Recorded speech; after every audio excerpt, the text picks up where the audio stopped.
never know where life will lead us or what may hinder us along the way. But while every day can feel like one big question mark, it doesn't have to. With the right insights, strategies, and solutions from Western and Southern Financial Group, together we can look ahead to leave the unknown behind. What's Pro Football Focus doing? Last week they had Brady. This week they got Brady. We're literally doing it differently from everybody else. As a matter of fact, moving forward from this point on, I will not make reference to PFF. Ready to get into it? Yeah. All right. We're going team by team. I would be very careful about slinging stuff. Am I going to get sued? We got legal on this? I like football season, all the things that go with it.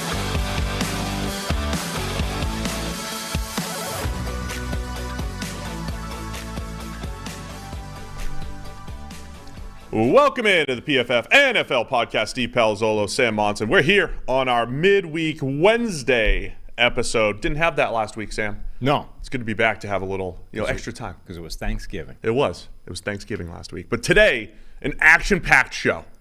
Action. Yeah? We're not going to move around a lot, but there's a lot of action. Well, that's good because this mic stand, I don't think would stand up to It's about much time action. you got the bad one over there. Ariel Helwani is going to join us. Yep. Host of the MMA Hour. Bill's And Superfan. Josh Allen Superfan. Yes. I might be wearing my Josh Allen jersey for that interview. Yeah? That's going to happen live right as we go. Right. We're just going to change real quick and do the interview. I guess if you're going to put on a Josh Allen jersey, I might take this Lancer jersey off and replace it with a random top. It's TV magic, man. We're gonna change and we're gonna interview Ariel Helwani. It's a return to the show. Yes. For him, and it was great to have him. We discuss all sorts of stuff, I imagine. But that's coming up at the end of the show. Yeah. Today, as always, we'll have a little Explain the Grade. We'll review Monday Night Football and answer emails. Right. And as you mentioned, it was Thanksgiving last week. And I don't know if you remember, but we asked, we had an epic Manscaped read at one point, which suggested, I think, in the read that you should, explain to your family the benefits of the Manscaped product. And I said that, look, if anyone was willing to do that over Thanksgiving dinner, talk up the Manscaped, the whatever it is, the Lawnmower 4.0, the benefits of shaving your nuts in front of your family, I would personally see to it that they got a free PFF subscription. And somebody came through. A guy, frankly, whose name sounds a bit made up, Frank Buffington, which is really a perfect name for this. For the Manscaped, anyway, Dad. He sent us a video. He actually did it. So, Tyler, hit it. Had enough. They've had a belly talk. Did you hear about the hottest new gift this year? The what? The hottest new Christmas gift called Manscaped. It's a trimmer for men for their private areas. Oh, I have. It's called Manscaped. It's called. I use the same one for that as I shave my beard. Oh, okay. It's a little battery thing. You just get down there and trim. It says keep your jingle bells clean and presentable. Yes. The little paws on the bottom are hard to shave. The rest of us are. Oh, okay. Yeah. Yes. That's Take a it right compliment. off and shave it. And Okay. It's a little hairy for a little bit. Frank, Yeah. I had it done for nothing when they operated on me. Oh, there you go. Yeah. Would you like to see? No, sorry. Guy or a girl? I don't know. I was out. Oh. Okay, that was amazing. Magic. So there we go. Incredible. Frank earned himself a free PFF subscription. Give That him should 2 be- years. Give him 2 years subscription. Should be up and running now. I particularly like the family member who was like, I got it done for free when I had surgery. Oh yeah, that was great. Yeah. Someone jumped Just a real in. life hack there. Oh man, I had forgotten that you had that call to action. Same, until I was going through the mailbox and discovered the video. That's awesome.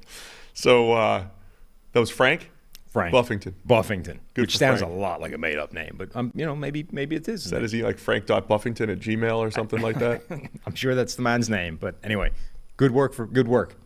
Well, good for Frank. See, we're men of our word, We are. We make Yes. these outlandish claims, and then if somebody actually emails If someone us a reminds video, us of those claims, we'll fire it up. When I first saw the email, I thought that because remember there was the other guy that said he would make his own Manscaped commercial or something like that. I thought it was someone who lost a bet and that the bet had failed and that he was sending something in. And then I realized later that you said, hey, bring this up at the Thanksgiving dinner table as we suggest. And someone did. Yeah. Yeah. So anyway, NFLpodcast@pff.com. That's it. The Thanksgiving is past, right? If you didn't do it at the time, you're not getting a free one now. But that's the email address to send us interesting things. I feel like we could extend the offer to Christmas dinner if needed. Sure. Well, we need the Manscaped read again, Yeah, when they're back as because they're off and on week to week here.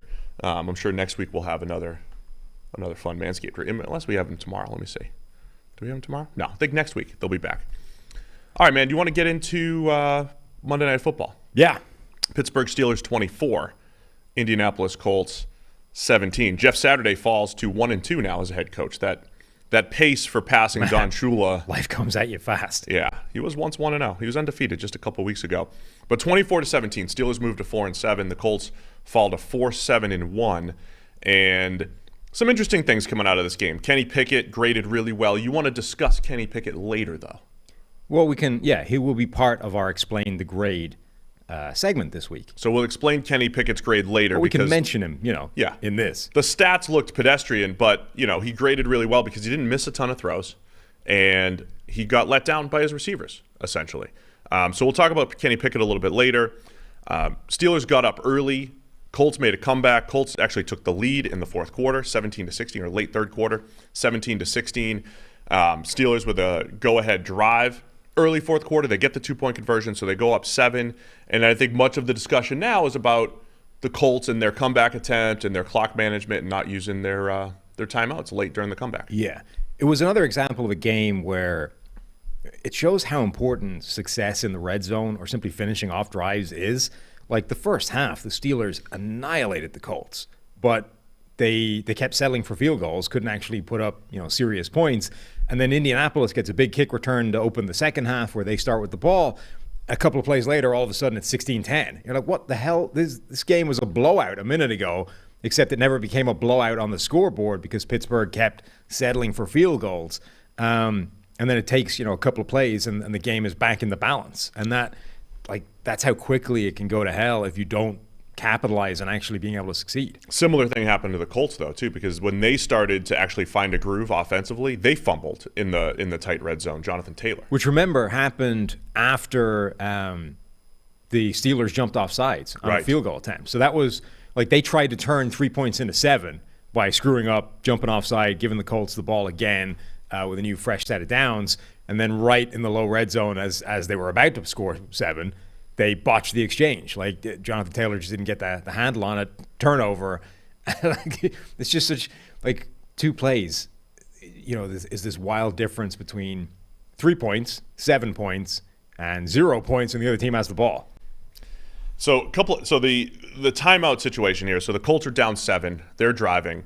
By the way, Matt Ryan during this game, I think he made some throws, right? He was okay. You still see the arm issues, right? I mean, he does kind of look like Kellen Moore back there right now as far as velocity goes and everything.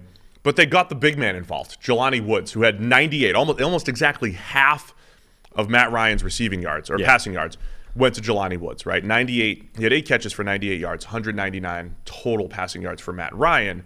So they got Jelani Woods involved, throw it up to the big man, making some plays. So they found their groove on offense. Ryan finally hit a deep ball to Michael Pittman, but other than that, it was a lot of underneath stuff. Yeah, it was interesting, the split between Jelani Woods and Mo Ali Cox, who's been the veteran that's been there for ages. It's never really carved out this every down role in the offense. He's always been a sort of situational player or a second tight end, despite seemingly having the skill set to do it all.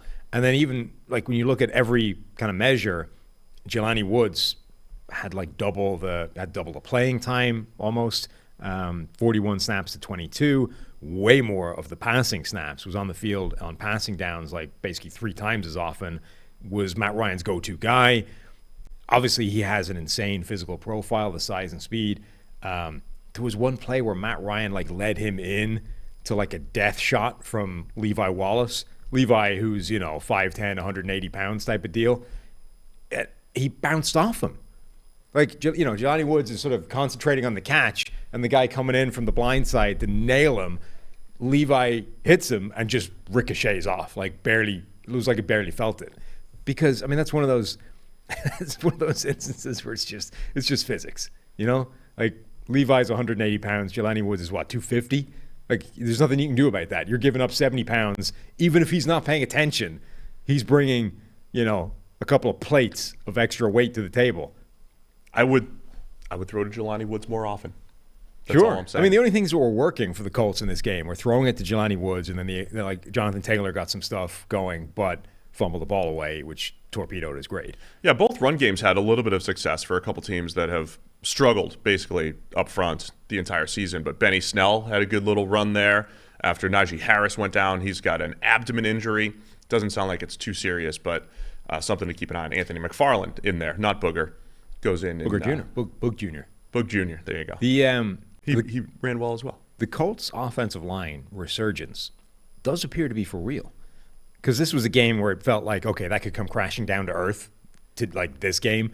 And right tackle Braden Smith pretty much held TJ Watt completely quiet. He did. The rest of the offensive line was good as well. Bernard Ryman had a really good grade at left tackle. Like, this is... Colts fans are going to... So Ryman's worst pass blocks was came the 4th and 3 when right at they the lost end. The game. Yeah. It was the most important play. Right. There was a strip sack in there. There was the 4th and 3 where he lost. Those were his 2 losses, though, basically. Ryman was fantastic until basically 2 of the most important plays. It really is. But that was his best game. He had 2 losses in the game. They were the sack and the hurry that blew the 4th and 3 play at the end of the game that lost them the game. I mean, you can't time it worse than that. But overall, when you consider he was pass blocking 41 snaps and his run blocking was really good as well, like, he looked good.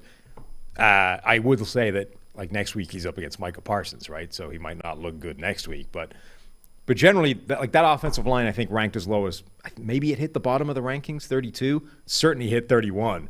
And the last few weeks, literally since Jeff Saturday arrived, the offensive line has looked different. Now, maybe that's coincidental, but it's whatever it is, it's significant. So let's get to that end of the game sequence, right? So the Colts are driving down. Troy Aikman was like disgusted with their offense the entire time, and as he's pretty disgusting. It was disgusting. As he's saying that, he's like, well, they're starting at their 7-yard line. They need to find a chunk play here at middle of the play. Rainbow to Michael Pittman. He throws it up to Michael Pittman. Great strong hands, so that not completely flipping the field, but they needed that chunk play. By the way, just contrast that play with the Josh Allen play to Stephon Diggs. It's like, okay, it's not exactly the same, but like Josh Allen fires his 40-yard bullet to Diggs, splitting coverage and making a couple of guys in the secondary look ridiculous because of the absurd numbers involved in that velocity. And then you got Matt Ryan, who's got like the open play and just sort of gently lofts this rainbow somewhere into the middle of the group, and Michael Pittman goes up, makes a play anyway. It's just the idea that is sort of functionally the same play from the quarterback is insane. Football's a funny game, man. So so they started from the 7, the Colts. They get to the 35. And they started with the 7 with a 28-yard play. It felt like a bigger play. Yeah. But it was big. They started with the 7 with almost 4 minutes left on the clock. Right. So when you start this drive, time really isn't a factor. You've got 4 minutes to go the length of the field and score. And the first play you get is a chunk play. So to start with, you can at least understand why Jeff Saturday is not immediately thinking, clock management, timeouts, blah, blah, blah. He's like, no, we got plenty of time. We're good. Now, so it's a good point. I mean, that's the point that I did want to make, though, right, is every football game is completely different, right? And that's what I'm not saying experience is always the thing, because we saw the Bucs and Todd Bowles, who has plenty of experience as a head coach now, completely, what would you say? Make a balls of? Sure. The late clock management in the fourth quarter and in overtime, everything. How does that sound so wrong? Because I did it purposely awkwardly. Yeah. Right? Somebody was very disgusted by your lack of soccer knowledge. I think that's in the email we got. He sent an email and said, I'm disgusted by Steve's lack of football knowledge. And I was like insulted for a minute. I'm like, what do you mean? My picks are unimpeachable. Yeah. Wait. I mean, my picks are one thing, but my football knowledge. By the way, you fading you picked up a couple of games over the best picker being tracked at the moment. So if you're still hitting the opposite of what Steve's doing, you are coining it this year. The fade Steve model. Yeah, the fade Steve model is the best against the spread model in football this year by 9 games. All right, let's get back to the game. So at the 2-minute warning, the Colts have the ball at the Steelers 37. They have all 3 timeouts. Yeah, so we're still in a good situation time-wise. And so you're not pressed for time whatsoever because you have your timeouts. And you don't have to use one all the time. But there's back-to-back plays with a running clock, right? There's a 4-yard pass to Michael Pittman. You're in no obligation to use your timeout there. That's fine. Right. You run your next play with 1:35, and then Matt Ryan gets sacked. That's the strip sack. The Colts recover. Mm-hmm. Now time becomes an issue because you don't run your next play till about a minute left, right? You're scrambling. It's a fumble. You're trying to get your 2nd and 17 play together. And so that's an issue. Time becomes an issue there. So then use a timeout there. Then Matt Ryan scrambles for 14. And they still don't use a timeout. The poor guy, he's galloping for 14. He's got to, get back to the line and set everything up. And the receivers, part of it too is the receivers just ran routes on 2 straight plays. And just to regroup and get them, there's a lot to it. So then the Colts don't run another play till 34 seconds left. And they run it on 3rd and 3. They run it. So they're saying, okay, we're still going to keep the clock moving. They get stuffed and it goes to a 4th and 3. That's when they finally call a timeout with 30 seconds left. Yeah, so they call a timeout after that run that went nowhere. So they finally called their first timeout. They fail on the 4th and 3, and they end the game with 2 timeouts left. Yeah. I think Jeff Saturday finally admitted after the next day. Yes. After initially sort of defending it. Yeah. Not defending it, but sort of saying he said a lot of things that didn't really answer anything when he was asked about it initially. Just kind of waffled about what his thought process was. And then apparently read which way the wind was blowing later and was like, yes, I would have called a timeout on reflection. So, but that's like the point that I want to make here, right? Upon reflection, when you have more time, you could sit down. Of course. We know. Time management is almost always easy sitting on your ass from the couch. Andy Reid is one of the smartest football minds that's ever existed in the game, right? And Andy Reid is a terrible clock manager, judged by the standard of the 31 other guys that do this for a living, on Sundays, as opposed to from us. So the fact that one of the smartest football guys in NFL history is consistently bad at this suggests that it's not as easy as you think it is sitting sitting on your couch. So I'm not in the building, so I don't want to completely project something that might not be true. But all I'm saying is the best coaches put that time in. Jeff Saturday hasn't really had the time, right? He's still probably... Coach Saturday, please. Why are they calling him Coach Saturday? It's just Jeff Saturday. It's like that. I know you're a big billionaire guy. You got to refer to all the billionaires as Mr. Mm-hmm. They're just another human being that happen to have a lot of money. No, that's Mr. It's Robert Kraft. Do you have this level of money? If Who cares? No, then it's Mr. Who cares? I care. I made the billions. Acknowledge it, please. Okay, Mr. Monson. Mm-hmm. There you go. Dr. Monson? Mr.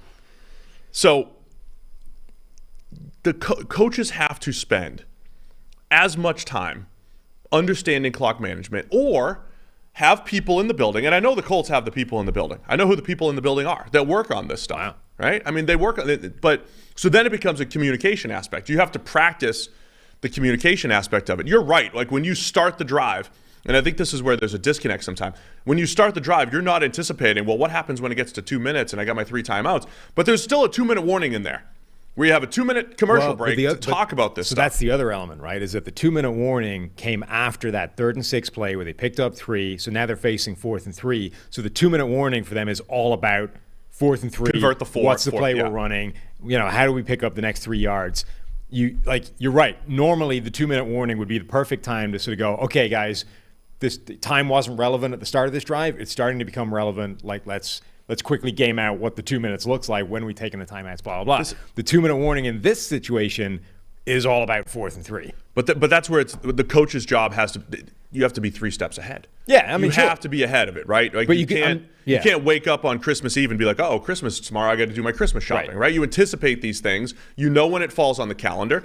It's the same thing with a 2-minute situation. You know if I convert the 4th down, okay, now what happens? You have to be steps ahead. I'm just saying you can see why this one got away from them. I will say, though, that independent of that and the fact that you sort of didn't fit the sack, the strip sack, fumble, etc., too many things were like automatic elements of a timeout after that for it to even be a problem. Like remember so the strip sack, it's chaos. There's somebody lying on the floor for 10 seconds until they figure out what's going on. You got to hustle. Like all of that stuff together, it would immediately be like automatic timeout situation. The other thing, remember, I forget where it came up, but somebody was saying, like basketball, where you call a timeout to kill the momentum. You can't really do that in football. Well, you can when there's 90 seconds left and you have all 3 timeouts and you're sort of in that situation anyway. Like this is the one occasion where you can call a timeout, kill momentum, settle the crowd down, quiet everything up again, and re-go. So that's a good point. There were so many elements to this where that specific play, the strip sack on first down from the 33 with a minute and a half left, like that is an obvious timeout. That's a good point you make too, because when it's 2nd and 17, you also want to make sure you have a good play. When it's 3rd and 3, you want to make sure you have a good play, right? So, I mean, that's part of the timeout sequence too. So here's the thing. I think the bottom line is it's easy to say he's unprepared or he's a rookie mistakes. I mean, as I mentioned, Todd Bowles, veteran coaches make these mistakes all the time, right? Sure. But I think in Saturday's case, remember what we were talking about Nathaniel Hackett earlier this year, and I said the game moves fast, man. It moves fast. Yeah. When you're on the sideline. Another big difference between the Todd Bowles, the Andy Reids, and the Coach Saturdays is, to the best of my knowledge, there aren't tweets out there from Andy Reid and Todd Bowles saying, well, we're going to have to talk about clock management on Monday. Here we go again. That's just funny. And now from the other side of it, you're like, yeah, damn it. I mean, that'll be me when I'm a GM and I draft Bijan Robinson in the first round. The second you're a GM, you're in purging the Twitter account. Like that's the first thing to happen. You need someone to purge for you. Here's my password. Delete all tweets. Yeah, there's programs out there, that'll go through and do it for you. You just get rid of it. Delete the thing for frankly. Delete this, every criticism that I have. Of anything. I mean, he backed up the Raiders are bad one. Beat the Raiders. Right. Backed that up. No, up. it can work in your favor. So, yeah, it wasn't good. But, he took responsibility for it and all that stuff. I just think it shows, again, every football game is different. It is so tough. Think about how much practice time teams have. And they usually you allot a little bit of time to all right, late game scenarios, right? You can't literally practice every late game scenario. But you have people in the building that can think about that stuff, people in the building who know it and own it, and that's where the communication comes in. But you have to put a lot of time into it. Think about how much time. Remember, how much time do teams put into the draft, right? You have to study 500 players and know their backgrounds and scouting reports, and there's all this resource deployed to making 6 to 10 picks of players, which are a big part of winning and losing every single week. But how big of a part is clock management to winning every single week? Do you put that same type of time into situational football type stuff? So I'm not saying they don't. I'm just saying we see how important it is. Yeah. I think it also shows, how difficult all that is on the fly when you're coaching a game versus watching a game sitting on your couch. Everybody, Jeff and I nailed it. I mean, Jeff was great at this when he was on his couch. Everybody, including Coach Saturday, is all about Monday morning quarterbacking from the couch and be like, how did you screw that up? This was easy. Let's talk about it for 10 minutes on ESPN this morning. And then the second you're the dude with the headset on the sideline and you don't have, for a start, you don't have the score widget in the top left of your vision the entire time, right? You have to look around for the stadium and the clock and blah, blah, blah. Like, it's different, and there's a reason that people screw this up every single week. It's not because they're all morons. It's because it's harder on the sideline than it is sitting on your couch. When we reviewed the Bucs game the other day, we didn't have Todd Bowles' quote. Did you see his quote on why he didn't go for it late? Oh, no. So they had about 40 seconds. Oh, yeah. He said because Tom Brady might have thrown an interception. Yeah. And then you let him throw the next play when it was a harder situation. Right. What the hell is that? Also, it's Tom Brady. He's one of the most interception-averse quarterbacks in the history of the game, not to mention the best quarterback in the history of the game. That's like that dumbass quote from generations ago that, like, when you throw the ball, 3 things can happen, 2 of them are bad. It's like, we've grown beyond that. Like, that quote's terrible, by the way. Of course it's terrible. It's ridiculous. It belongs where it came from back in the dark ages of football. Like, that's an absurd logic for not calling a timeout. It's absolutely ridiculous. Just want to get you a little fired up. Thank you. DraftKings Sportsbook, an official sports betting partner of the NFL. It's my go-to when betting on the NFL this holiday season. Take the opposite. Right now, new customers can bet just $5 on any NFL team to win their game and get $150 in free bets if they do. Check it out. Right now, everyone can earn up to 100% boost with DraftKings stepped up same game parlays. Maybe parlays are my strength here, Sam. Yeah. Maybe that's where I should focus. I can go to DraftKings, the sportsbook app, and place a same game parlay, combine multiple bets like which team will win, player props, point totals, and more. Maybe if I combine it all, that's where I shine. What if you're just as potent taking the opposite of your parlays? Like if you if we figure out a way of harnessing your ability to get everything wrong and combine that into a parlay, you make millions. Yeah, so we need our listeners to have a keen ear to what I say and then do the opposite over at DraftKings. The more legs you add, the bigger the boost, the bigger your shot to win big. Download the DraftKings Sportsbook app now. Use code PFF. Place a $5 bet on any NFL team to win their game and get $150 in free bets if they do. Only at DraftKings Sportsbook with the code PFF. Minimum age and eligibility restrictions apply. See show notes for details. So we'll talk Kenny Pickett a little bit later because he did some nice stuff. George Pickens looked good. Had another one of those spectacular back shoulder type catches. Also, just missed one too. You're now referring to him as essentially Brandon Lloyd. He only makes spectacular catches and easy ones. Look, I've been wrong a lot here, calendar year 2022. But my Brandon Lloyd comp for George Pickens is one of my. It feels as good as any comp I've ever made. I still think it's a little harsh. Harsh on Pickens? Yeah. I mean, Lloyd was really good for like 5 minutes. I mean, it depends on what you want to say for comps, right? I mean, again, are comps stylistic? Are comps like this is the type of career that he's going to have? I'm saying stylistically. Yeah, I think there's a lot of similarities to peak Brandon Lloyd and what Pickens can do. But the point you're making is that like he only makes spectacular catches and therefore doesn't make the simple ones, which I admit is happening quite a bit at the moment. I'm not saying he's not. It does feel like though all we're seeing is the spectacular because he's not separating all that well, right? I don't think he's separating badly though. That was another thing. Is that Brandon Lloyd was never exactly great at being open. Yeah. Well, I don't think Pickens is right now either. Wow. Fine. All right. There's your Monday Night Football review. Yeah, there we go. You want to get to some emails? Yeah. This is a good email because it's multi-pronged. It's got a lot of stuff in it. This one is from Joe Surfer Dude, apparently.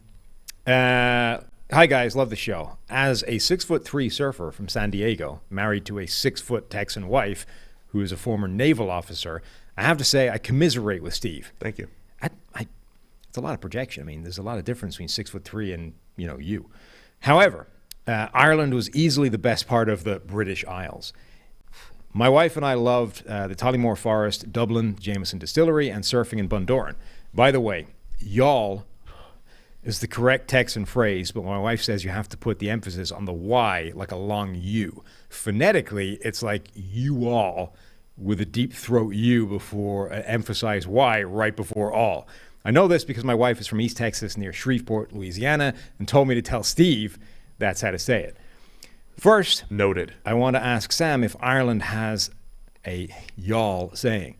For me, it's you guys, since I'm from Southern California. In the upper Midwest, Chicago, etc., it's yous guys, which is odd. I think that's big city. New York. It sounds like yous guys. Mobster. Yeah. Yous guys. For the Northeast, that's how my family would say I have heard you all a lot, but maybe Steve has heard something else. Well, Ireland, there's a word for this in English. It's just the plural you. You don't have to change it. There's you individual and there's you plural. Just use you plural when you're talking about a plurality of people. If you go outside of Dublin in Ireland, you know what some people might affectionately call culchies or boggers. They will use ye. Oh. But no. Pluralizing you is uncomfortable, so people do want to add something else to it. It's kind of like you guys pluralize a team, right? You'd say like the Raiders. Why is it uncomfortable? It's literally grammatically how the language works. You pluralize a team, but the team's singular. So what we're used to, the team, when you say the Raiders, we use singular verbs. You guys use plural verbs, and so it sounds weird to us. Pluralizing you it's uncomfortable to us. We want to add a word to it. Look, you guys, use guys, y'all. Over there's y'all. How do we do it? What was she saying? Over there is a moose. Over there are some moose. Just it's the same word. It's just plural. Yeah, it works that way. Right. Use it. Carry on. Okay. As a charity idea, my wife and I, as Giants, again, 6 foot, not really, would love to see Steve Palazzolo use things that are way too small for him. For us, this was anywhere. His wife is more of a giant than him, though. Yes. Right? Like a 6 foot woman is dramatically more freaky, more than above average than a 6'3". Yes. For us, this was anywhere in the UK. Needless to say, we hit our heads constantly on so many short doorways. That again feels more like a you problem than a like. I don't know. And in the British Isles, there's a lot of small stuff. I mean, there are y'all things. have some small doorways. There are some like buildings from the 1500s where I have to think about head height, but like I do. You know what I mean? Like it's not that hard. Steve could drive a smart car, like Hightower from Police Academy. Just rip the seats out, sit in the back. I might have some footage from our BMW trip. Bend and snap, wear one of Sam's shirts, sleep in a small race car bed, or have Steve walk down the street and see how many people say, "Man, you're tall." It is quite a lot. Right, just hanging out with me, you realize there's 1 to 3 per day. There's a lot of people that simply come up and start talking to you just because of your size.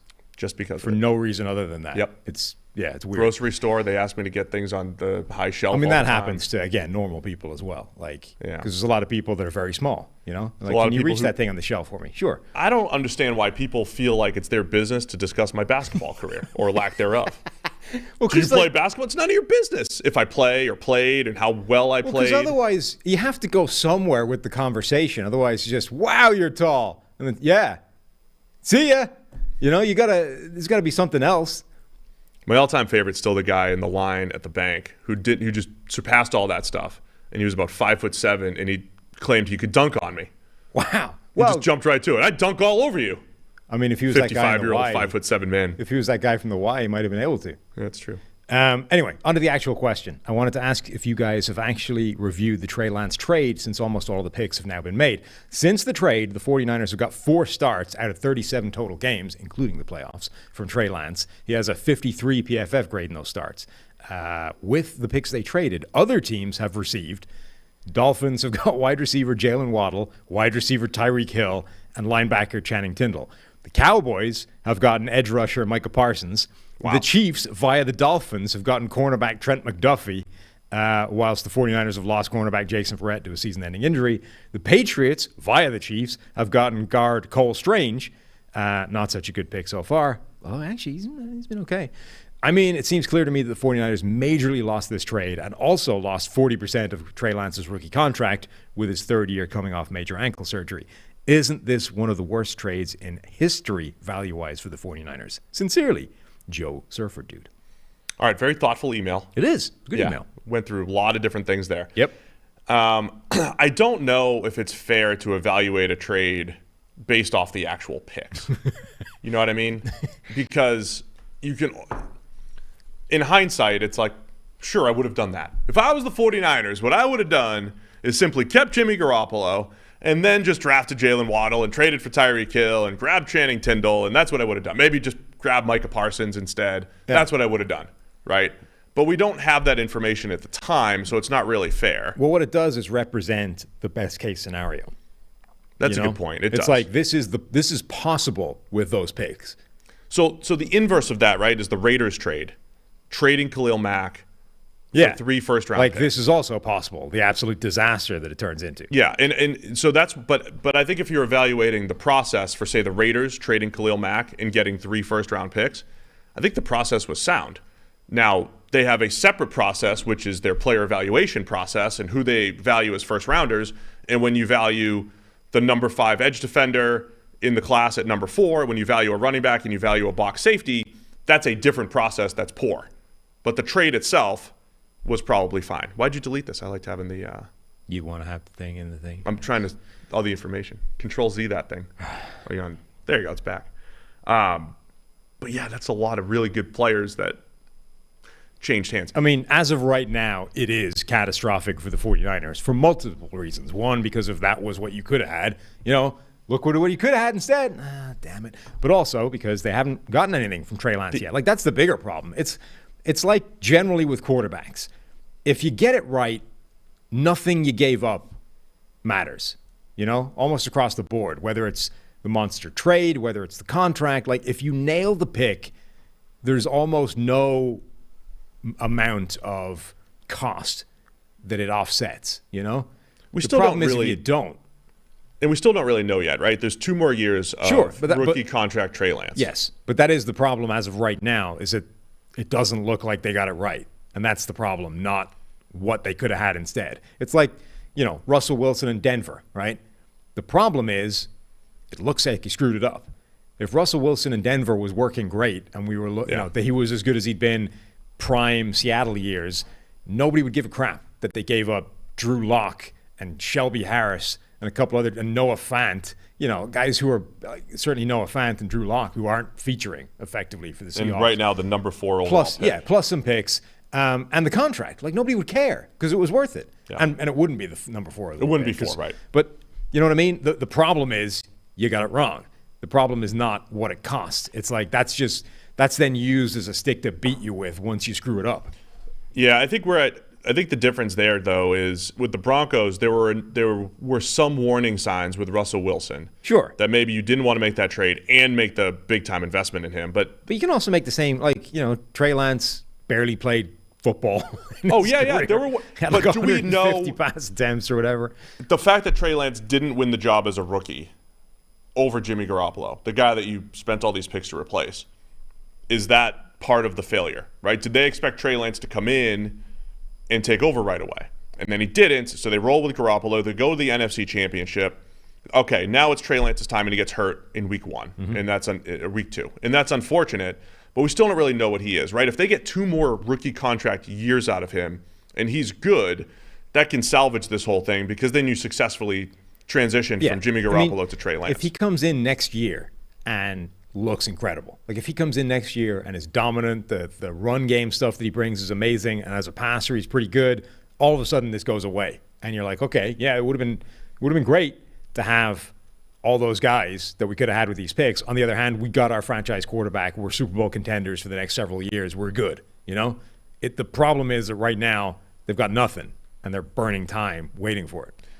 So here's the it's just so fascinating to me, Kyle Shanahan's run with the 49ers. Because you have, when he has his starting quarterback, they win like 70% of their games. Jimmy G has the same starting record over their first, I think it was 59 or something stupid, over their first 59 games as Steve Young.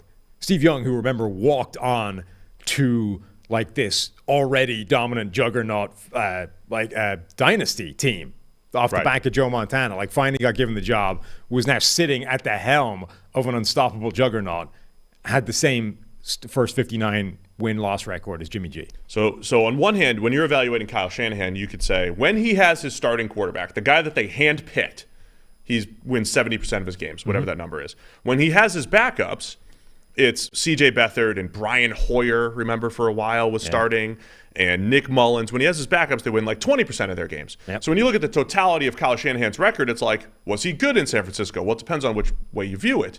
When he has his starting quarterback, not only do they win 70% of their games, but they at least go to the NFC Championship, right? With Jimmy Garoppolo, that's what they do. And they went to the Super Bowl. But they also went and decided, we want to get better. We want to be aggressive and get better. And I don't hate that as a process, but I also don't know if Trey Lance is going to be an upgrade. For whatever reason, Garoppolo, he fits that scheme great.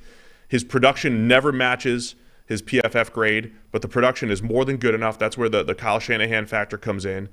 And maybe you could say, why couldn't Kyle do it with Mullins and Beathard and all those guys? I don't know, but he does it with Garoppolo, and it works. And the Niners still wanted to move on and try to really hit a grand slam instead of a home run. Yep. And we just don't know if it's going to work yet. All right, next email. This one is from David from Germany. Hi, Sam and Steve. As a Broncos fan, this year has gone from elation in the preseason, yay, we finally have a quarterback, to absolute devastation. Our quarterback has forgotten how to play. We have him on a $250 million contract, and we have no draft picks on top of having the worst head coach in the league. As you've said repeatedly, nobody saw this coming, and nobody understands the drop-off that happened in Russell Wilson's play. Hearing all the weird stories that have come out about Russell Wilson, the thing that struck me most is that he apparently has decided that the ultimate cheat code to getting better is just sleep as little as possible, because it gives him more time during the day to work out, practice, watch film. Wait a second. Wait. Wasn't that a fake thing that was going around, wasn't it? I mean, look, there was some also quote about how he only, This is also a guy that, whilst everybody on the plane was napping, was doing high knees in the aisle. I think it's plausible, and But that's why the fake quotes about him only going to the bathroom one day a week or whatever to save time, the fake ones sounded plausible, but were fake. I don't think there was one about his sleep, though. There was definitely one about he was trying to train himself not to take a crap, and had taken for time management purposes, though. But I don't think that's what we're talking about here. Okay, carry on. As weird as quarterbacks can be when it comes to their health, think Tom Brady and strawberries, the one thing where pretty much everybody except Russell agrees is that sleep is important, and the body, and especially mind, need rest in order to function properly. Seeing how many mental errors Russell Wilson makes and how he sometimes just seems to freeze on the field for a second and miss wide open receivers, I can't help but think that he's gone literally insane from sleep deprivation. I would love to find out when the too little sleep phase started and if it's correlated with his decline. To me, it would make perfect sense, and if I was the GM, I would basically shut down Russell Wilson until he slept for more than 7 hours for at least 3 consecutive nights and force him to wear a wristband that documents his sleep, because it would be an easy fix. Curious to know what you guys think, and if you can find out anything about it, if it holds any water. So you can, ask your sources behind the scenes if there's any truth to the Russell Wilson not sleeping thing. I mean, maybe this would be amazing if it was true. Maybe that's the whole thing. That's why the Seahawks didn't trust him. We know Russ is a 4-hour-a-night sleeper. Man hasn't slept. There's no way we can let him drop back 50 times hasn't in a game. Had a solid night's sleep for 4 years. He's about on his last legs. He can legs. only process deep routes off of play action because he's half asleep all the time. He's overtired. I mean, I just know my kids, when they're overtired, disastrous. Yep. So I think there's a lot of, I don't know. I don't know how much of everything we hear about Russell Wilson is true. However, it is relevant right here. Our friend of the show, Mike Kliss. Have you seen the latest? No. What's the latest, Mike? Did it drop? From Mike Kliss. There's been some gossip around about Russell Wilson standing in the locker room. Okay. Here's some context. This is great. Per source, Wilson's wife, Ciara. But okay. Ciara. Yeah. It's an Irish name. You can't take it and just mispronounce it and expect everybody to be cool with that. Ciara. Yeah. She threw him a birthday party last night. And it looked like, this is a quote, it looked like about half the team was there on a player's day off. Why do people have to be so hurtful? Question mark. #9sports, per Mike Kliss. Of course, that also means that half the team weren't there on their day off. That was one of the first responses here. Yeah. So that was... I don't know what the standard distribution is for that kind of thing. Like, what percentage of the team would you expect to show up to a quarterback's birthday on a day was it off? Josh Rosen coming out that the rumor was that he threw a birthday party that no teammates went to? Right? So we've got this standard of it's 0. Okay. Or it's 50%, or let's just say Tom Brady, who all of his teammates seem to love. If Tom Brady throws a birthday party, it's probably going to be pretty lavish. Like people are going to... That's true. People are going to go. That's the other thing, right? Is there's ancillary parts of this. Like how much, if I go to this party, am I going to get like a goodie bag? Because if it's a goodie bag from the quarterback, it's like with a Rolex or something. That's what I'm saying. Whereas if it's like the third string outside linebacker, what's in it for me? Okay, so see if you can think of any other information we know about players' parties. We have remember the Patriots actually, they let Belichick get mic'd up for a whole season. He got invited to the Halloween party with Randy Moss. Belichick went to the Halloween party thrown by Randy Moss. I would also need to know what's the drink situation. That's relevant. Yeah. Is there booze at this party, or is this a dry teetotal thing? Because that's going to turn off a bunch of people. Were the 50% of the people only offensive players, and the defense stayed home? Or the other way. Was it only the only people that gave him the time of day are the defense who don't have to sit in a meeting room with him? And the defense is like, hey, we're just going to get our free stuff and bounce. How long did these people stay? That's another factor. That is a factor. I don't know how you would. Okay. There's a, you know who Greg Maddux is? Yeah. Like one of the best pitchers of all time. Mm-hmm. There is some insane Greg Maddux stories that were, going around baseball clubhouses and all that stuff through the years. Add one to the tally. Let's just say hypothetically, he went to his teammate's party and may have defecated on the wall and smeared it a little bit as a practical joke. Sure. how would you interpret his relationship with the player that he went to the party, whose party he went to? Because I don't know if that happened, because that's like positive for attendance at the party. However, there's a bad practical joke at the end of it. What if Greg Maddux was at this party doing that? Who was the Green Bay running back that crapped in somebody's hamper in a party one time? Yeah. See, what's that guy's name? Najee something, right? Davenport. Yes. Najee Davenport. Najee Davenport. Didn't he take a dump in somebody's hamper in a party? I don't know. I don't know if these are old wives' tales or what. But I love. Let's spread these. The beauty about that one is it's whether it's true or apocryphal, it's so well known that we can't get sued for it. You know? Oh yeah. It's not defamation, whatever it is. We're just passing on. It might be defecation, but it's not defamation.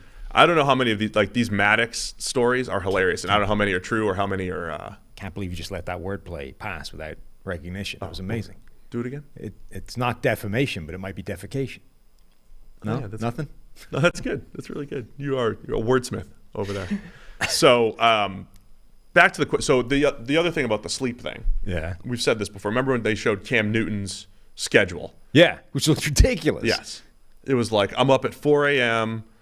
and it's like, dude, you just played a Sunday night football game. Why would you be able to just sleep in? There's one time? There's a whole bunch of people that treat sleep as like a weakness, right? And like the email says, almost everybody universally accepts that sleep is actually a really important thing. You need a lot more of it than people want to admit. And yet the world is full of these people that supposedly get 3 hours of sleep a night and then grind, right? Like The Rock or whatever is one of those guys who's only supposed to sleep 4 hours a night. Maggie Thatcher only slept like a couple hours a night and then just got cracking on with like stomping out the miners in Wales or whatever, right? But I was listening to somewhere for one of these sleep expert people was saying like the number of people that can genuinely function over a period of time on less than 6 hours a night is like a minuscule fraction. It's not like, 1 in every 100 people or whatever. It's like 0.0003%. It's like, so essentially everybody that's making out like they do that is lying their ass off, right? Like The Rock is probably out there getting 12 hours a night and then like setting the timer for 4 a.m. for the gym workout Instagram video, I wonder if, because that, is there anything more Russ than that? Like actually Russ is there getting 10 hours a night. Absolutely. But the Instagram, the guy running the Instagram thing is posting like workout videos every day at 5 a.m. Yeah, I could see that happening. Sleep is crucial. You should be sleeping. If Russ is overtired, maybe sleeping in will get him back to. Alternatively, there are people who just think that's what you should do, right? No, The Rock's out here doing it, so I got to grind. As a professional athlete, sleep is part of your job.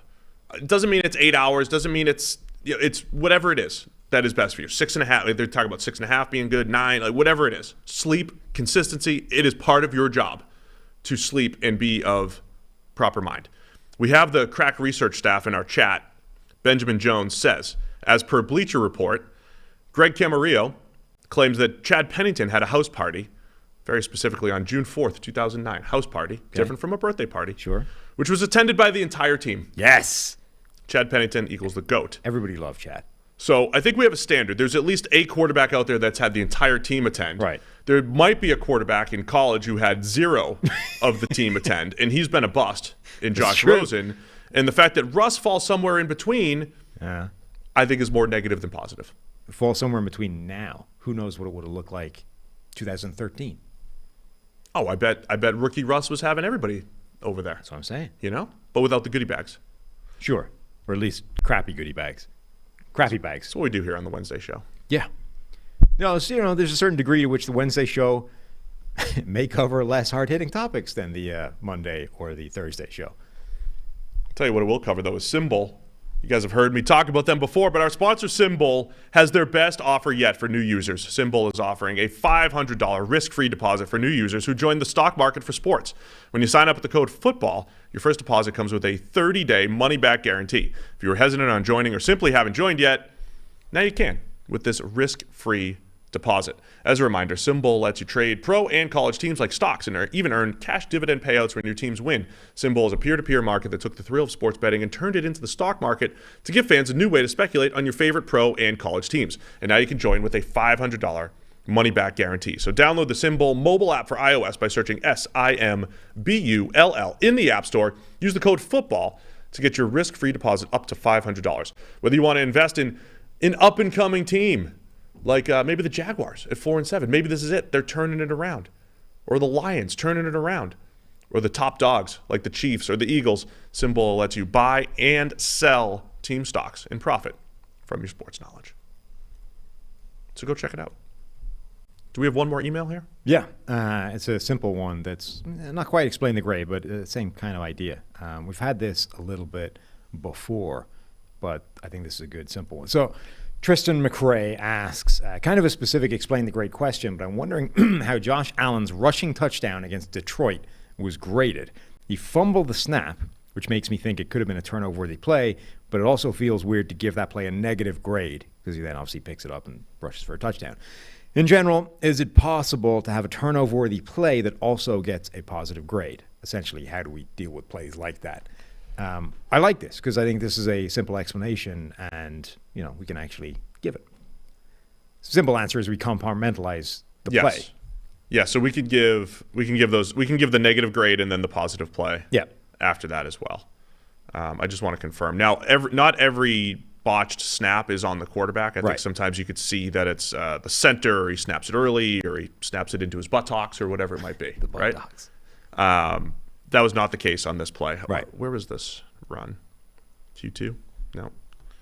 Just trying to look for it really quick. That's great. Yeah. Yeah. Great Doing radio. a great job here. Doing a great job. But that's the long and the short of it is the grading system allows us to compartmentalize the grade within a specific play, so you can give the positive, you can give the negative, and then the output will be the net of the two, So you can credit a guy for making a good play after making a Hames of the initial thing and vice versa. Like the other way of those plays is, receiver, right? Makes a play, catches the ball, picks up a first down, maybe makes a guy miss. We're in +1 territory. We're a really good play right now. And then he fumbles the ball away. And he fumbles it. It's like, is that a good play or is that a bad play? Well, it's probably a net of somewhere in the middle. Yeah, I'm seeing it now. So you got to give them. And so here's why it might not even make sense to some people because when you look at the play ended in a touchdown. But we are not obligated, but we feel obligated to grade both parts of it because his dropping of the snap, we don't know where that ball's going to end up. Yeah, he picked it up, so he gets dinged for the drop. Yep. Credit for the recovery, and then credit for juking the defense. Yep. And getting to the end zone. There you go. See, simple. All right, let's get to the actual explain the grade. Yeah, that. I did that queuing up the explain the grade. That was a cue. Intro thing. I'm sure PFF will have me with a low grade for that, but I'll keep it rolling. See, sometimes you just surprise the booth with that, and they're not ready at all. We were, you had a week off on Wednesday last week. We didn't have an explain the grade last Wednesday. No, true. So it's a little rust everywhere here. I mean, look, it's like the Jeff Saturday thing, right? It's easy from your couch with the headphones in, right? It's harder when you're sitting in the booth. The show moves fast, right? When you're in the booth, the 2.5-hour show really flies through. All right, explain the grade. Apparently, one of the most questioned. Interested grades we had this week was on Lamar Jackson. 1 passing touchdown, fumbled the ball away on 4th and 1. That play I talked about where they tried to jump over a couple of gaps on 4th and 1 as opposed to just sneak up the middle. And of course they lost the game to Jacksonville. But Lamar has a 90.9 PFF grade, the best quarterback grade of the week. Why? Well, I think we could start with failures from his receivers. We have them with 5 dropped passes, and then at least one of which is in the end zone. Probably 2 others. 2 should be touchdowns. So there's 5 actual drops. And then not every failed catch is a drop. We have all these different ways of distinguishing those things. So we have another one where receiver lost control on the way to the ground and various things like that. So Lamar basically had a whole bunch of positive plays that just didn't show up in the stat sheet. I haven't calculated. This first drop was Deshaun Jackson, first quarter. Lamar rolls out. It's a beautiful throw. Deshaun Jackson's making a diving attempt, not because it's out of reach, but it's a catchable ball, right? It should be a touchdown. That's on 3rd and 4. Ravens have to settle for a field goal. Obviously, that's going to skew the stats. Lamar also had how many was it 3 big time throws? Yep. Or 2? 3. So 3 big-time throws, one of which was as good as it gets, right? That Deshaun Jackson pass. There's one of the other drops as well. It was really close. It was Josh Oliver up the seam. Another one that probably should have been a touchdown. I think when you slow it down, and this is what we do when we're going through the plays, when you slow it down, it looks like it's kind of off his fingertips, but I mean, he gets both hands to it. And if you look at how Oliver jumps a little early. He mistimes it. When you look at the actual ball location on the pass, it's a good throw. I mean, Lamar threw the ball as well as he has all year, and it just didn't always show up in the stat sheet here. Whereas other times, he throws easy passes and, shovel. Right? Other times, we've explained it the other way. Here's a shovel pass for a touchdown. Here's a wide open pass in the flat for a touchdown that went the other. This week, it was Lamar throws the ball well and doesn't get credit for it. Yeah, I think his completion percentage for the game was 50% exactly. But the adjusted completion percentage, which gives him credit for the drops, etc., jumps it up to 72%. So really let down by receivers in that game, which the grade credits. Here, officially, it's 3 drops that should have been touchdowns. Okay. So it's Deshaun Jackson, Josh Oliver, total. and I think, is this Mark Andrews? Yeah, and Andrews. 5 drops in total, 3 that should have been touchdowns. 3 that should have been touchdowns. So take his stats now, and if you just give him those 3 passes, then he's got 3 more completions, 4 touchdowns, and no picks, and not that, just to paint a picture here, if those were his stats, no one's questioning anything. Mm-hmm. So he has 3 passes that should have been caught in the end zone. Plus, he ran the ball well. He did have the bad fumble in there on the 4th down. Yep. But which even that, it's on 4th and 1, and he's short. He has to try and do something, to make the play, because the alternative is a turnover in the same spot anyway. So it's not the worst fumble you're ever going to see in the world from a quarterback. The other player that people were asking about, Kenny Pickett, off that Monday night game. We said we'd get around to it. Kenny Pickett, 20 of 28 for 174 yards, no touchdowns, no interceptions, an 88.5 PFF grade, which was one of the best of the week. Yeah, I think the Pickett explanation was there just weren't a whole bunch of negative plays. There was a sack that was on him. Should have been better as far as setting protection and everything. That was his fault. There was a couple misses, and the misses were bad, right? He just kind of he short hopped one that was ugly. He airmailed an out route that was ugly. But we're not dinging him for ugly. A miss is a miss, right? Throwing an uncatchable pass is an uncatchable pass. There were no turnover-worthy plays in there. There was a big-time throw. And there was just a whole bunch of positives. Most of his passes, or a lot of his passes, earned positives. And again, with the adjusted completion, he's up at about 80% adjusted completion. And not only were those drops, affecting his stats, but they were positives, right? He had a couple positives in there that should have been caught. It's another one where one of those incompletions is a touchdown. Yes. In the end zone to, was it Deontay Johnson? He's got nice back shoulder fade to Deontay Johnson. So add a touchdown, because he had 0, but add a touchdown to his stats. His passer rating's probably up at 100. So again, you just see how 1 or 2 passes and a drop affect the stats and perception. Right. And a drop from George Pickens, which was on 3rd down, would have kept the drive going. The 2 plays in particular where his receivers really screwed him were big, high leverage plays. So hypothetically, just give him 2 passes back. Let's say he's 23 for 29 for 210. Nothing. It's not spectacular, but 23 for 29 for 210 in a touchdown. Passer rating's probably 105 or something like that, and it's all right, yeah, that makes sense. Played pretty well. So that was Kenny Pickett, right? And this was, I was in a dome, with the gloves. You don't have any weather to deal with, but this was the best Kenny Pickett has thrown the ball. The most decisive he's been, the best he's thrown the ball, and he really he didn't miss a bunch of throws. Yep. So that's your explain the grade. Done. For Lamar Jackson, Kenny Pickett. Yep. What else we got here today? I think now we're into Ariel, right? That's it? Uh-huh. That's a fun we've been show. Talking for an hour. Is there any more Russell Wilson stuff we can discuss? I'm sure there's no end of Russell Wilson stuff we could talk about. All right, so let's get to Ariel Helwani. We had it was taped yesterday. Full disclosure. Wow, we're just gonna ruin the magic like that. Okay, so we're gonna change. By the way, one more thing. People that Spotify is doing their end of the year wrap up thing. Some people have been tweeting how prominently the PFF NFL podcast features on their end of year wrap up deal. I'm curious. I think we did this last year. Who can tweet at us the largest number of minutes that they have listened to over the year with the PFF NFL podcast? Somebody What's the record so far? Because that first one we saw was massive. Right. 13,350 minutes is the one that I've seen. Is that 150 hours of us? Sure. So Tyler, you don't count. You're not in this competition. It's like those competitions you run where if you work for this particular enterprise, you're not eligible for entry. Ineligible. So Tyler doesn't count. Other people, actual listeners outside of the booth. Can you beat 13,350 minutes? If so, tweet us. Yeah, appreciate everybody letting us know. Check it out on Spotify. And if you don't, Austin Gale can send us all the data. It's true. Spotify. Yeah. He'll get us all the information. We'll know who listens to us the most. All right, let's get to Ariel Helwani, and then that's it. We'll end the show. We'll just leave. Yeah. That'll be our Bills-Patriots preview. We'll get all of his Bills takes, other takes, and we'll see you guys tomorrow as we preview all the Week 13 NFL action. All right, we are excited to be joined once again by Ariel Helwani. He is making his return to the PFF NFL podcast. I'm wearing my Josh Allen jersey. You are, I see that. In honor, because last time you were here, Ariel, I was pre-Josh Allen apology. I had not apologized to him for being a cyborg at quarterback, and you kind of extracted it out of me. Bullied it out of you. You bullied me. Was I right? Yeah. You bullied me a little bit, and I've since apologized and signed an apology letter. But welcome back. It's great to have you. Thank you.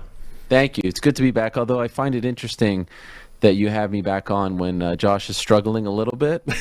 So I hope this is not you trying to say, I told you so, because I have a lot of things to say about those people. I mean, I just love Josh makes one mistake and everyone's like, I told you so. Like at some point he's going to earn enough sort of credibility with people to where one bad game or one bad drive won't be an indictment on his entire career. But nevertheless, excited to be back. Thank you for having me. I appreciate it. No, definitely not. It was just because the Bills are playing on Thursday night. That's why. It's that. But I also think it's a good time to bring him on and ask him, why is Josh relatively struggling, right? Because it isn't. He hasn't gone back to where he was before. We signed apology forms, and when everybody was labeling him just a bad quarterback and a guy that was never really going to get it, he's definitely still the sort of the amazing quarterback, but now there's these mistakes creeping in, the multiple turnovers a game, multiple turnover-worthy plays a game. Do you have any feel for why all of a sudden he's making more mistakes this year than he had the last couple of seasons? Well, I feel like there is a sort of point there where the mistakes started to creep in more and more, and that's when he got injured. I really think that the Jets game was not, not one for the highlight reel, and unclear when exactly he got hurt, but certainly towards the end of the game he was hurt. And then you see the Vikings game the following week, and I felt like he was just pressing things. He was making uncharacteristic mistakes. I mean, the fumble in the end zone was a huge blunder. The pick in overtime was a huge blunder. I feel sometimes that he can't accept the fact that he is human. He can't accept the fact that he gets banged up, that he can get injured, and he almost tries to overcompensate for that and force things when sometimes he could just go for the easy play, but he needs to thread the needle and get it in there and score that knockout blow. Pardon the pun. I feel everyone that I've I'm no expert, I'm no doctor, I'm no medical guy, but it seems like everyone says that type of injury, that elbow injury, can affect you, especially if you're a quarterback. Bryce Harper in Major League Baseball had a similar injury. He now has had to go under the knife. He was able to finish out the season, and he had a great season, but he's not getting tackled by 300-pound men every 2 minutes like Josh is.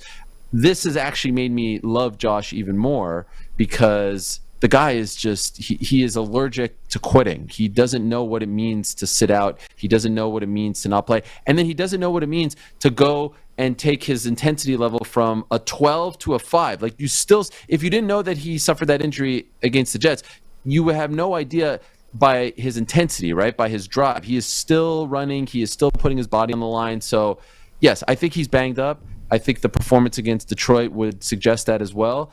But that's my guy for life, and I will never say a negative thing about him. As a Bills superfan, and you're watching, and there's so much on Josh Allen's plate every week. So my theory's been they put a lot on his plate, right? And is it too much? Every third and short, it's like, all right, maybe we're just gonna run the QB sweep and let him do it. With such a good team around him, is it on the team to just say, hey, a few more handoffs? taking the easy, encouraging him taking the easy stuff rather than relying on his superhuman effort all the time.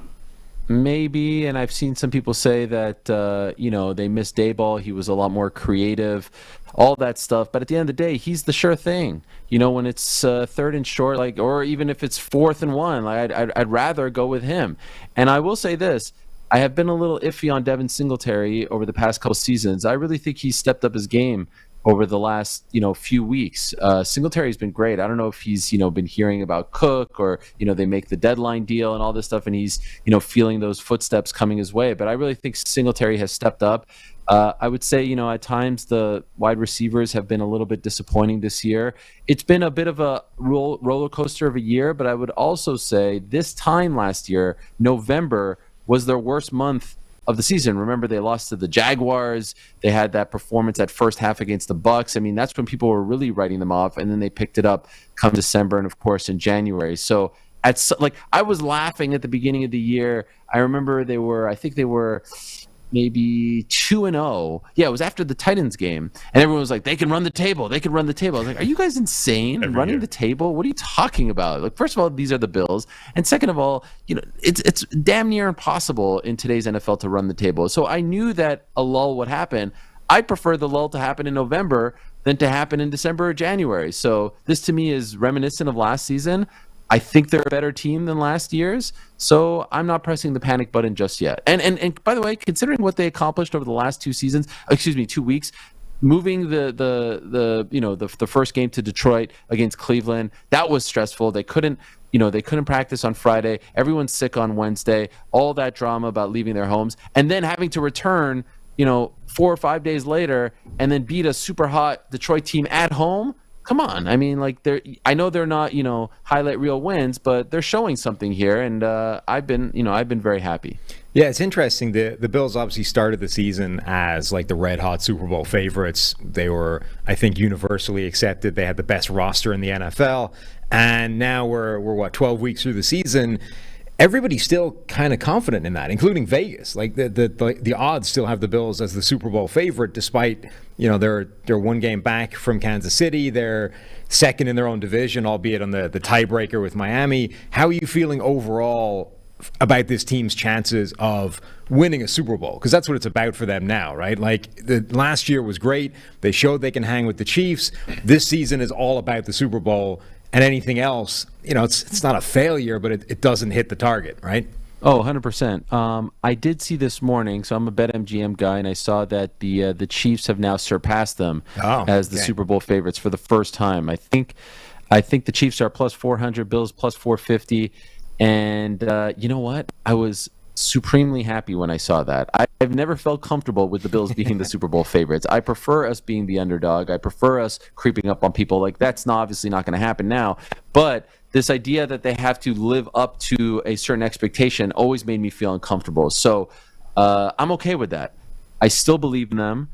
I would really love to have home field advantage throughout the playoffs. I would love to get that number 1 seed. I do not want to go through Kansas City again, even though we've had success there in the regular season, not in the playoffs. And you know what's something that really pissed me off? I consume a lot of media. I'm a fan. I obviously do my own shows, so I like being a fan. One thing that drove me nuts, after the Chiefs win, everyone was like, all right, well, that settles it. The AFC Championship runs through Buffalo now. That's it. They got it. I was like, isn't it week 5 or something like that? What are you guys talking about? We beat the Chiefs in a similar week last year, and we had to go through Kansas City again. These narratives that people want to, stamp things in September and October and give people false hope, it's all a bunch of hogwash. So we've got some massive, massive games coming up. First things first, we need to secure the division. That's number 1. All this stuff with the Jets and Dolphins, it's all very cute, but they can't, they can't hold our jocks. They are nowhere near as good as Buffalo, and it pisses me off that the Jets and Dolphins fans think that they are as good as the Bills. This is our time, this is our era, and we have let them come into the conversation. Guess what? We control our destiny. We've got the Patriots coming up this weekend, then we've got the Jets, then we've got, Miami, and then we've got the Patriots at home. All in Buffalo. Those guys have to go through Orchard Park. So I'm very, very excited about that because we didn't lose to the Dolphins. When was it? Week 3. We lost to the weather. We lost to the weather. That was it. The guys cramped up. We did not lose to the Dolphins. I see what you're doing over there. We lost to the weather, all right? The Jets game was a complete abomination. They played down to the competition. Josh got hurt. Even the Vikings, I don't think there's a true loss on the record. We could be undefeated right now. There's actually not a true loss on the record. We have not been outplayed by anyone. Have we been outplayed by anyone? Has there been a total stinker? Tell me, yes or no? The weather game in Miami. The weather game was a stinker, but it wasn't because of anything that Miami did to us. We almost won the game at the very end. They freaking were punting it into their butts at the very end there. I was about to compliment you about how level-headed you are. No, because the more I talk about it, I get crazy, and then the Superfan comes out, and that's an ugly side. I was going to say, you're so level-headed. How can you consume all the media that you consume? Of course, everybody's going to – every time – Josh Allen makes a great throw in prime time, it's like, oh, there's the MVP. And then Mahomes makes a great throw. It's like, no, he's the MVP. Everybody overreacts to the last thing they saw 5 seconds ago. No, but Josh gets more Josh throws a bad pass. Josh throws an interception. Josh makes a mistake. I feel like everyone comes crash. He's not who we thought he was. Oh, what Tua's better than him. Freaking Nathan Peterman is better than him. Bring back Tyrod Taylor. I see the craziest takes anytime Josh makes a mistake. And Mahomes is playing great, and he's in the MVP conversation. He'll always be. He's like a generational talent. But I feel like Josh still doesn't get that respect for some reason from people. Do you not agree? I just feel like he is scrutinized way more than any of the other quarterbacks. You need to cleanse your timeline. You need to talk to Sam. Sam has this way. What you got to do is you put something offensive out there, right? You put something offensive out there. That's smart. You get the super fans and you mute all of them. Yeah. Right? Offends the super fans, mute all of them, cleanse your timeline. You will never hear Tua's better than Allen. You'll only have the people that you want to hear. Get into your echo chamber. That's how you do it. It's at this point, it's almost impossible for me to see an angry Jets fan because they've all been muted from my timeline, all of them over the last couple of months. None of them exist anymore. So I'm sure they're all still out there hammering me and PFF and everything we do about the Jets. I just no longer see it. It's great. I love that, and I hate the Jets fans. Gosh, I live in the New York area, and I didn't realize I knew so many Jets fans.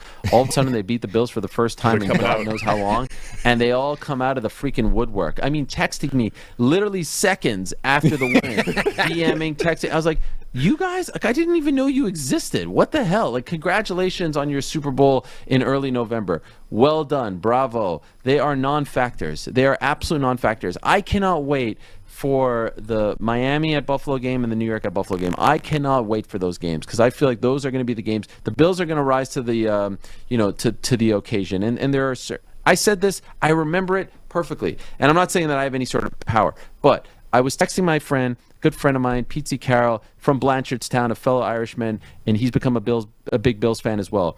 And he was like, holy crap, during the Titans game, you guys are going to win the Super Bowl. And I said, the only thing that's going to stop us are injuries. And I know that's a big thing that affects everyone.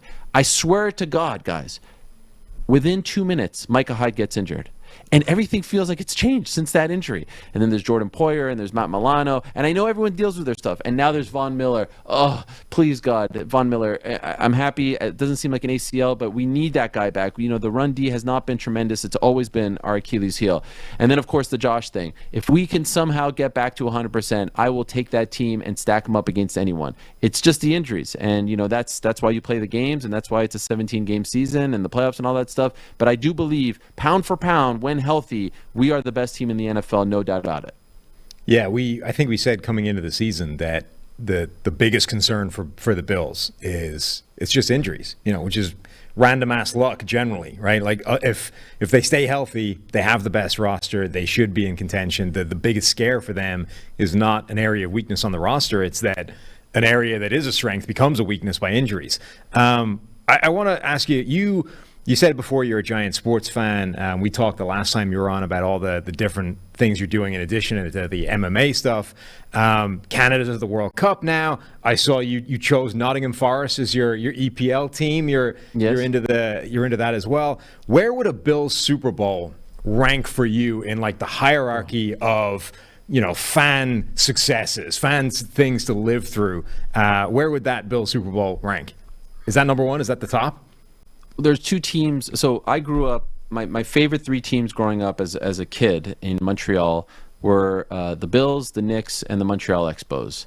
The Montreal Expos, in case you don't know, baseball team, they don't exist anymore. An Expos World Series would be number one. Basically, yes. That's not going to happen anytime soon. They're now the Washington Nationals, and the Nationals did win the World Series, and it was like one of the most depressing days of my life because I never got to see the Expos, even in the playoffs, let alone win a playoff game. 94 is their year.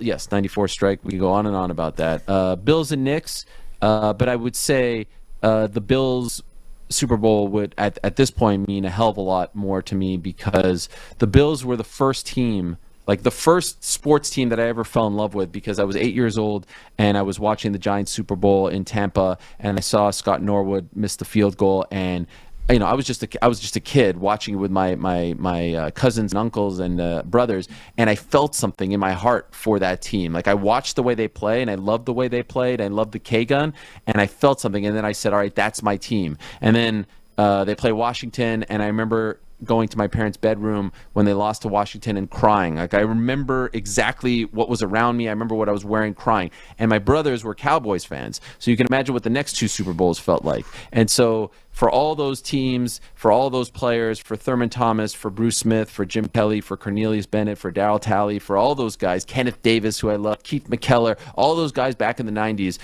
Norwood, Christie, Don Beebe, Andre Reed, I could go on and on, Doug Flutie later on. I would love to see it happen. And amazingly, the power of the internet has allowed me to meet some members of the Bills organization, in particular their social media team.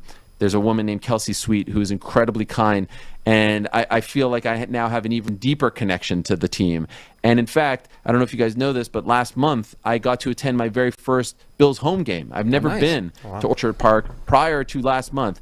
It was October 8th. It was the Steelers game, which you may recall was a complete beatdown. Good one. And I got to go on the field with my kids, and I got to meet a couple legends, Steve Tasker, Eric Wood, and we got to sit in pretty good seats, and it just felt, I mean, I was a super fan going into it, and I'd never been to a home game. I'd seen them on the road. Afterwards, seeing what Orchard Park is like, seeing how much they mean to the community, I knew all these things, and I saw the footage, but like actually feeling it, experiencing it, touching it, I now feel a deeper connection to the franchise and to the community and to everything. So, yeah, that one, like I think about it sometimes, and I get chills right now talking about it. Like, I want to know what that feeling is like, that Sunday in February when you're just sitting back and you're on your couch and you're watching the confetti and you're seeing everyone have the, like we saw last year with Aaron Donald. Like, I just want to know what that is like. I just want to see the Bills. I want to go on Instagram and see like the posts. I want to see the commercial with the T-shirt. I just want that once in my life. I just want to know what it's like. The default team. I'm never going to be that dynasty guy. The next year, I don't want the dynasty. I just want one. That's all. Just one. So, yeah. I'm rooting for you now. Yeah, I think everyone deserves one, right? The teams that have gone through their entire existence never getting it. The Patriots sitting over there like every other year winning a Super Bowl, and there's other teams that don't even get to them in their entire franchise history. That doesn't feel fair. Patriots fans still kicking themselves because they're a couple plays away from 10. I know. No, screw the Patriots fans. Listen, I was talking to a friend of mine yesterday, and he's like, "Oh, I just want to see a playoff win." I'm like, "Yeah, you cannot say a thing." A Patriots From fan now, saying that? Yeah, he's like, "Oh, let's get into the playoffs and get one win." I'm like, "Screw you! You guys don't deserve." I mean, first of all, you cheated up and down the whole damn thing. But we can, Deflategate, Spygate, all the gates in the world, throwing their phones out. Anyway, I'm still bitter about it all. Just give us one. And then, like a franchise like the Rams, no one cares about the Rams in LA. I was rooting for Cincinnati, if only because, and by the way, I will go to my grave believing that we beat the Chiefs. We're winning that Super Bowl last year. There's no way we're losing to Cincinnati at home, and there's no way the Rams are beating us. I'm sorry. I will believe that until the day I die. Unfortunately, we didn't beat the Chiefs. Those 13 seconds will stink forever. We can check. But I just want one, and I don't want one of these like bullshit franchises, excuse my swearing, to get it, who don't even care. You don't even care. Come on, enough of this. Like, who's next? Who's gonna win next? The Arizona Cardinals? Like, no one cares. All right. No, give it's it to your time. The damn people of Buffalo. It's Bills. It's our time, baby. Bills are gonna do it. I appreciate it. Thank you for your support. I got my jersey. All right, we're gonna circle back to your Patriots hate because we do have to talk a little bit of Thursday Night Football in a minute, but we have to ask about the story that came up. I think it was this offseason about Dana White trying to get Tom Brady to Vegas, to be a Raider. Is that something you knew about? Had you heard anything about that? What are your thoughts on that? And do you think that still could happen if 46-year-old Tom Brady decides to come back next year? why would the Raiders want him? Golly. I mean, it's been embarrassing. No one to hold them, no one to fold them. This is one of the great blunders. And I won't get into the personal stuff, of course, but I mean, he should have left last year. I think we all could agree on that. He is not the same. Why would the Raiders want him? I wouldn't want him, and he's only going to get worse. I mean, by the way, no shame in being 45, 44, whatever he is. No shame in looking like that. I mean, the guy has done enough. I don't know why. I mean, look, I get why. Fighters, I talk to them all the time, and they don't know when to say goodbye as well. Like, it's just a drug, and it's hard to walk away, especially when you were that good for so long. But no, I didn't know about it, and if I'm the Raiders, I'm staying far away. And I don't think, and I don't know why he said it, to be honest. Like, he did this thing where he said it, and then he's like, "Oh, I didn't mean to say it." And it felt like a thing where you just wanted to get some clout for being like, I almost brought him, but it was on John Gruden, the guy who's no longer around and doesn't really do media and can't really defend himself. And so I'll put that out there. Like, yeah, I think the kids call it capping, I will say some of us in this particular chat are snake bitten by writing off Tom Brady too soon, about 8 or 9 years ago, for example. So I think as much as Tom Brady doesn't look great right now, I honestly don't see the physical decline. Like, it's not like Peyton Manning the last year of his career where you're like, oh, that guy is done. There's nothing you can do to bring back the old Peyton Manning. I still think the high-end Tom Brady, the MVP caliber type of player, the guy we saw last year, for example, is still there. Like, it's just the situation around him isn't as good. The coaching isn't as good. I think there's a world where you reunite Tom Brady with Josh McDaniels, and all of a sudden this thing starts to look good again. Oh, God. Are we going to do this all over again? Really? A couple more years in Vegas for Brady. Look, Ariel, I'm not writing him off again. I did it 9 years ago. It was a mistake, and I'm still living it down. Sam's very Leave cautious. us alone. Just it's like enough, all right? It's like I'll never write Josh music on the Allen. Titanic right now, okay? Like, enough. I'm not doing it. You can write him off. I will do it. I will gladly do it. Leave us alone. We've had enough. Goodbye, Tom. It's been fun. Back to the AFC with McDaniels. Same division as Mahomes.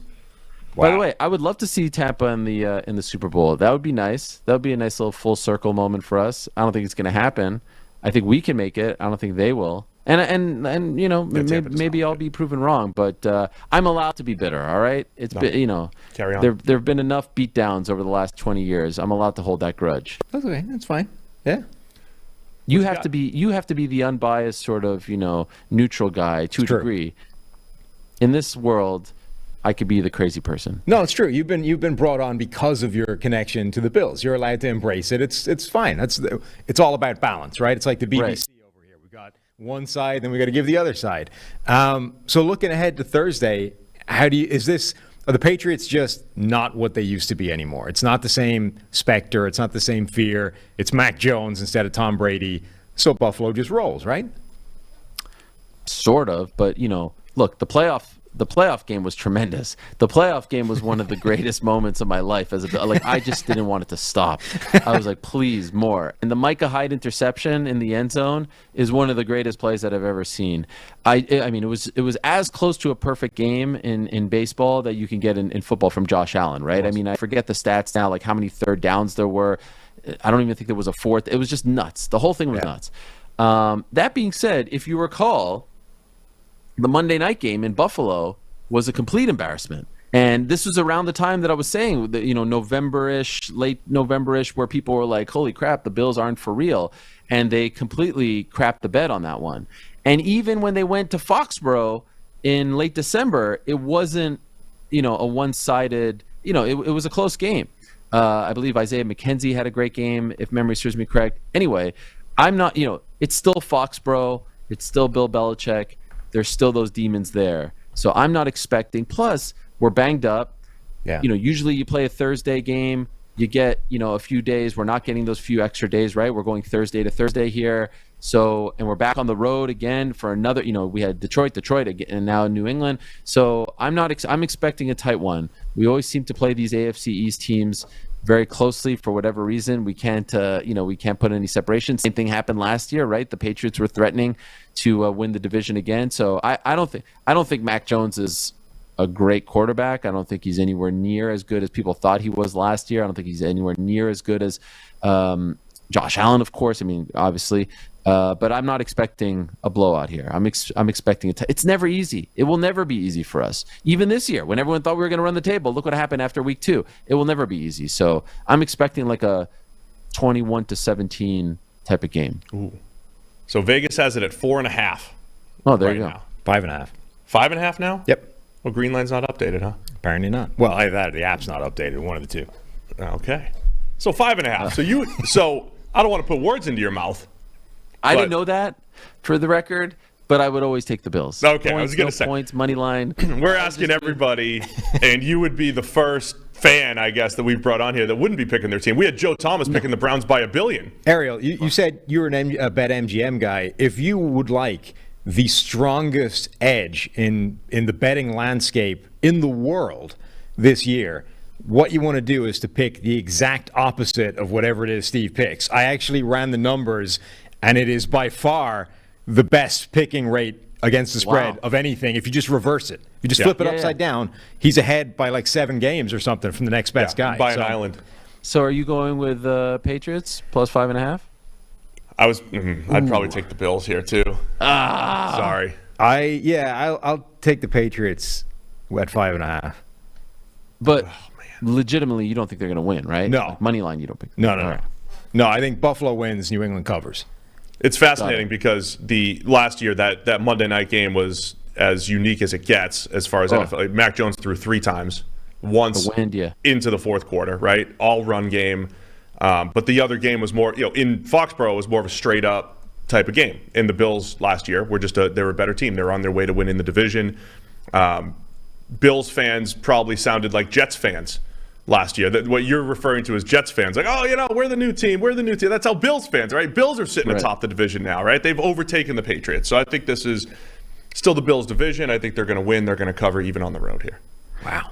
How do you guys feel? Like, do you feel like we are not for real? Do you feel like we can turn this around? And when I say turn this around, I don't mean like we're tanking right now, but, expectations now I think have gone down a little bit. What do you guys think? I think the Bills are still legit. I think it might end up being a harder road than it was supposed to be. It might not. The playoffs might not go through Buffalo this year, and you might have to do it on the road against Kansas City. That the other team you don't appear to be concerned about at all, but I think are looming is Miami. I think that offense is scary. And their defense might be inconsistent, but Miami are going to make the playoffs, and I think once they do, that's a terrifying team for pretty much everybody. So as much as we're all expecting Kansas City Buffalo to be a repeat playoff game again at some point, somebody's going to get through Miami, and I don't think that's going to be that easy.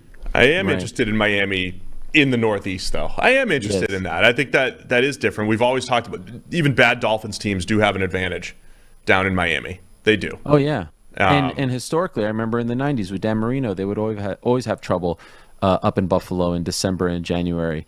I'm happy to see Tua back. I'm happy. That was some scary stuff. I'm happy that it's apparently not going to affect them. I'll tell you the guy that terrifies me because he killed the Bills was Hill.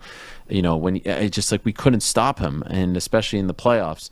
So I do hate the fact that he is on Miami, but I will admit the Von Miller thing is Yeah, that has potential to change things. Is a very tough one. You coming at this from an interesting place with your sort of background in MMA reporting. The Tua concussion stuff, like we're in this weird spot now where football is sort of trying to clean up the game and remove these concussions and head hits as much as possible, blah, blah, blah. But at some point, we're just battling against physics here, right? 250-pound guys hitting 250-pound guys is inevitably going to cause concussions because your brain simply can't deal with that kind of force. And from an MMA world or boxing or combat sports, like you can't take that out of the game, right? It's part of the game. So how should a sport like football proceed with trying to make the game safer, but at some point drawing a line and saying, okay, this is just what needs to happen for this sport to exist? Yeah, well, it's really tough. You have to proceed with massive caution, but they don't. And, the luxury that fighting has as opposed to NFL. Like, let's say there's a fight this weekend and a guy gets knocked out. Now, the athletic commission will suspend that guy and say, all right, you can't have contact for 6 months. Right. And they're only fighting, 2-3 times a month. Now, they're not going to the gym on Monday to make sure that guy is actually, adhering to these suspensions, right? So if someone's dumb, they could just go and continue to get knocked, and it will just shorten their career. You would hope that they have coaches and managers surrounding them. They'll be like, "Yo, you need to chill." I am sensitive to the fact that in the NFL, you've got week 4 and then week 5, and you lose a couple games, and now you're staring at not making the playoffs and the revenue lost and all that stuff. And so there's an immense amount of pressure on these guys, especially in the quarterback position, to come back. And I just think, I don't know what the long-term effects of all of that is. Again, I'm no doctor, but I thought that they mishandled it. I didn't think he should have come back in the second half. And then you saw what happened, I think it was a week or two later. Very, very scary stuff, and I think that they should be counting their lucky stars from now until the end of time that it didn't get worse. But it's hard to compare the two just because those guys have to play 17-plus weeks, and the fighters, you could take the year off. Like there's a fighter named Israel Adesanya who just got knocked out, and his coach is going to want him to take a very, very long layoff before he even thinks about coming back, even thinks about starting a training camp and all that stuff. And so you can avoid it. And also, if you're a fighter, you can avoid it by just focusing on grappling for a little bit and not getting punched in the head. In your sport, in the NFL and football, you can't. So I just think it's good. It's sort of like in fighting where, shady judging and scoring and refereeing is always going to be a problem. No matter how many times I'll go on my show and say this needs to be fixed and that needs to be fixed, it's going to be a problem in fighting from now until the end of time. This issue, which is a lot more serious, is going to be a problem from now until the end of time. There's just no way around it. All right, final question for you, Ariel, and we'll let you go. NFL is full of athletic freak shows, so we want to have a little NFL MMA crossover. If you could take one player in the NFL and assume the training is all done for MMA, who would you like to see compete in the octagon?